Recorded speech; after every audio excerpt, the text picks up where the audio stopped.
Членови на локалните органоци на политичките партии, представници од повеќе граѓански здруженија и граѓани од Кочани одржаа јавна расправа за подобрување на партиските изборни програми и нивно поголемо приближување до јавниот интерес.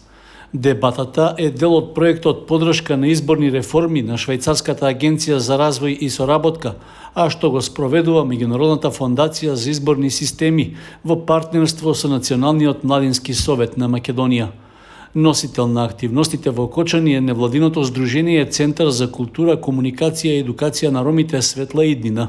Ова активност е дел од овој проект, каде што нели како главна цел ја има инклузивноста на изборните програми, на изборните процеси, како да се дојде, посебен акцент има до тоа како да се дојде до изборна програма која што ќе биде произлезена од населението и која ќе ги задоволува потребите на целокупното население.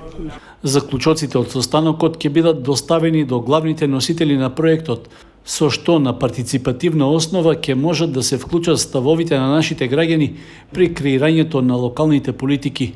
Во рамки на проектот планирано е да се организираат уште 2 јавни дебати на секои 3 месеци по една. При тоа ќе се разговара на однапред утврдена тема.